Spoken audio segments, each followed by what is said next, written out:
एकदा काय झालं, मी काकूंना एक लेझर सजेस्ट केलं आणि त्यांनी मला विचारलं की लेझर म्हणजे काय, काय मशीन असते की आपण त्याच्या आत जातो की काय. आणि अजून एकदा क्लिनिकवर मला फोन आला की अहो तुमच्याकडे लेझर आहे का. म्हटलं आहे ना, 4-5 आहेत, कुठल्या टाईपचं पाहिजे तुम्हाला, कुठल्या कामासाठी पाहिजे एक्झॅक्टली. तर ते त्यांना माहीत नव्हतं. तर पॉईंट इज, या व्हिडिओमध्ये आपण एक समजून घेणार आहोत की लेझर म्हणजे काय. तर एक बेसिकली मशीन असतं, त्याच्यामध्ये एक पर्टिक्युलर टाईपचाच लेझर तयार होतो. लेझर म्हणजे लाईट किरणे ज्याची वेव्हलेंथ ही एकच असते. म्हणजे एक लेझरची वेव्हलेंथ एकच असते. आणि लेझरचा एक बेसिक गुणधर्म आहे की जी वेव्हलेंथ त्याच्यासाठी जी बनवली आहे त्यांचा टार्गेट एकच असतो. फॉर एक्झाम्पल, तुमचे अनवॉन्टेड केससाठी जो लेझर वापरला जातो त्याने ग्लो येणार नाही आहे.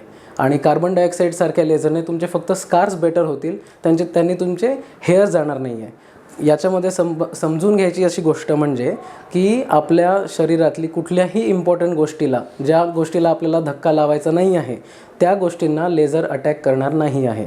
त्याचमुळे तुम्हाला फक्त एक मेक शुअर करायचं आहे की मशीनची क्वालिटी काय आहे, कुठले मशीन्स आहेत, कोण वापरत आहेत, board certified डर्मॅटॉलॉजिस्ट, plastic surgeons, doctors आहेत की नाही आहेत.